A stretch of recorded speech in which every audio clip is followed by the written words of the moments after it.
Question number 36. J cross K এর মান কত? অপশন ক, অপশন খ, অপশন গ, অপশন ঘ। তো কোশ্চেনে দেওয়া আছে J cross K cap is equal what? আমরা জানি যে একক ভেক্টরে কিভাবে ক্রস গুণন করতে হয়।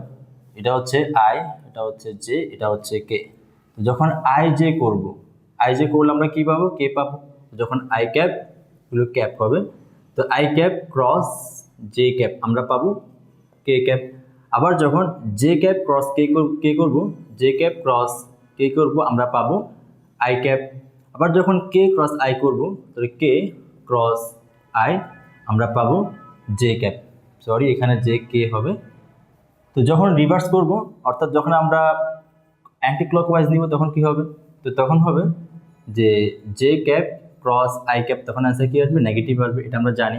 আর কেন আসবে সেটা আমরা জানি, কারণ মনে করো কি যে এটা হচ্ছে তোমার কাছে x অক্ষ এইদিকে, আর y অক্ষ এইদিকে, আর z অক্ষ মনে করো তোমার কাছে এইদিকে।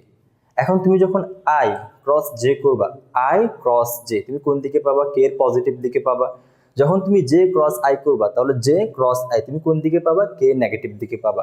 আবার দেখো, তুমি যখন J ক্রস K করবা, তখন কোন দিকে পাবা? I এর পজিটিভ দিকে পাবা না? J ক্রস K I এর পজিটিভ দিকে পাবা।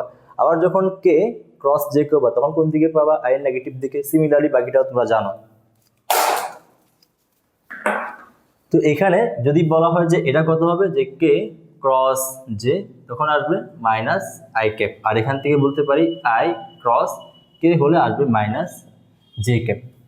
তো এখান থেকে আমরা কি বলতে পারি, যখন J ক্রস K কত আসবে? I আসবে। তাহলে J ক্রস K, আগে আমাদের প্যারেনথেসিস, আগে আমাদের ব্র্যাকেটের কাজ করতে হবে। তো এখানে কত আসবে? J cross K is equal আসবে I cap। আর এখানে J I কত? তো J ক্রস I আসবে মাইনাস K cap। এটা আসবে মাইনাস K cap। তাহলে কোন অপশন কারেক্ট? তাহলে ক অপশন কারেক্ট।